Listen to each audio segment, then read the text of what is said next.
ça va faire mal à Jérôme, on va être champion. L'OM qui s'est qualifié à Saint-Etienne 4-0 hier sans trembler face à des Verts réduits rapidement à 10.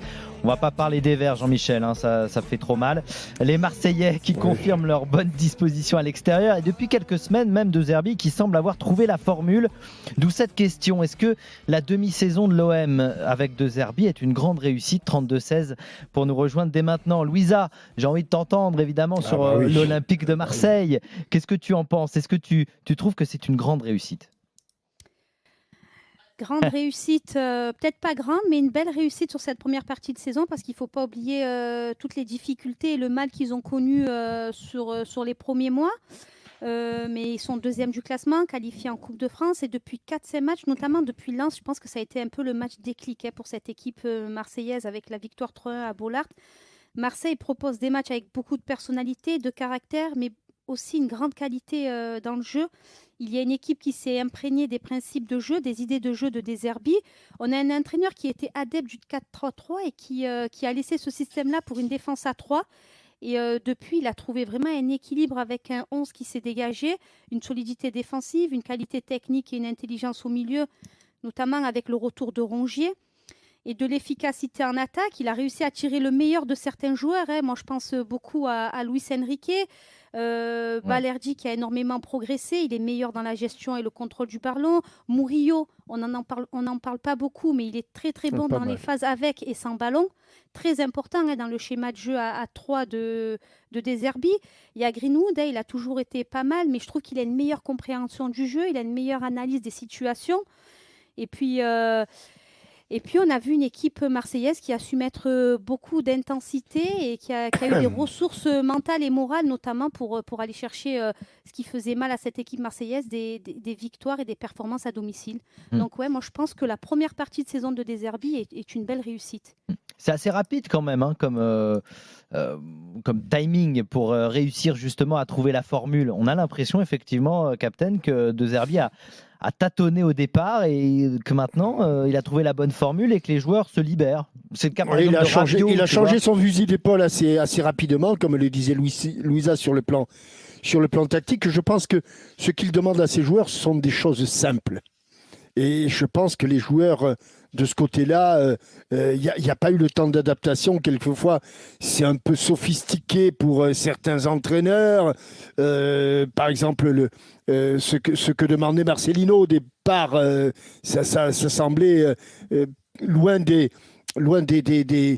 habitudes des joueurs et ça n'a jamais pris. Là, c'est relativement simple. Et puis, je crois quand même que je ne veux pas minimiser la qualité et le travail de Zerbi. Je pense qu'il fait du bon boulot. Je crois qu'il est en train de créer un vrai groupe, mais il a aussi de bons joueurs que n'avaient pas les autres. Alors, je pense qu'un garçon comme Greenwood est pétri de talent, mais qu'il peut faire beaucoup mieux que ce qu'il n'a fait.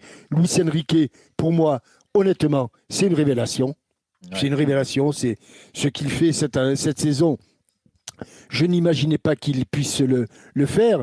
Et on parlait tout à l'heure des gardiens de but du Paris Saint-Germain. Peut-être que le meilleur gardien de but de la Ligue 1, il est tout simplement à Marseille. Hein. Oh non, c'est Chevalier. C'est Chevalier quand même. Ah, il est pas mal, Roulier. Hein. Ouais, il est bien. Il est pas mal. Très impactant. Tu as raison. Mais je pense qu'il y a...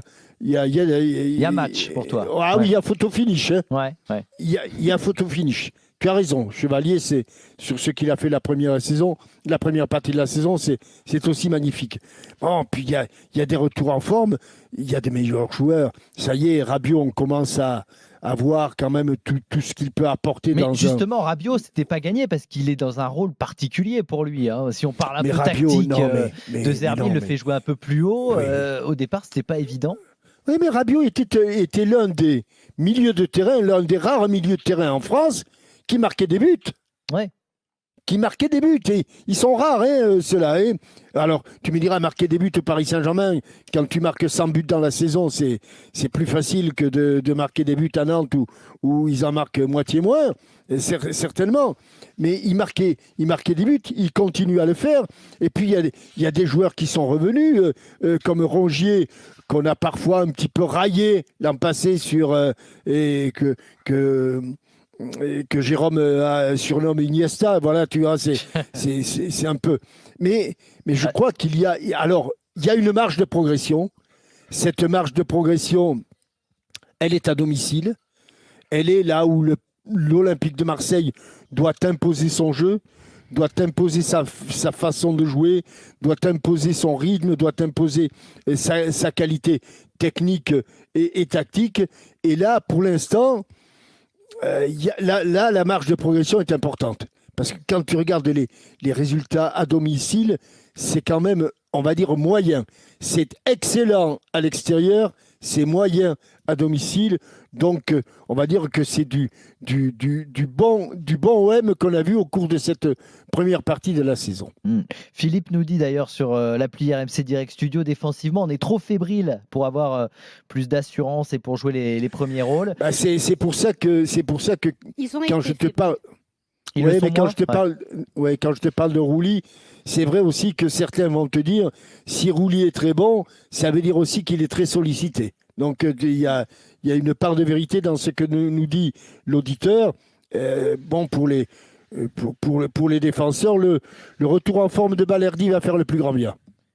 Oui, alors Balerdi, bien sûr, il y a toujours débat autour de son cas. Certains disent qu'il n'a pas forcément l'étoffe pour être justement ce patron en défense centrale.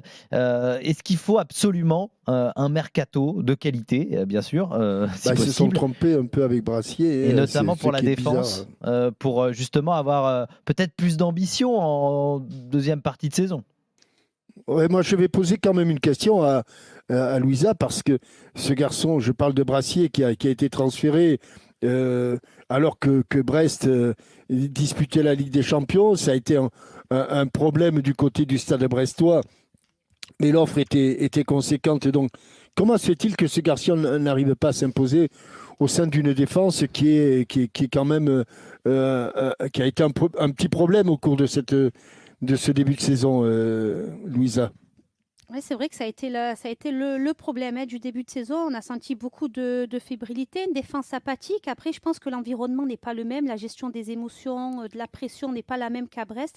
On en attend beaucoup plus à Marseille. Il a peut-être du mal psychologiquement dans l'approche des matchs. Ils veulent déjà le parce qu'à transférer. Brest, il fait vraiment une super saison à Brest. Et oui, c'est ça. Donc, c'est un vrai échec du côté de Marseille. On attendait vraiment beaucoup plus. Et De Zerbi, il rigole pas.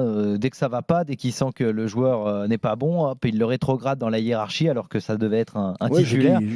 Voilà, il s'amuse pas à perdre du temps avec ça.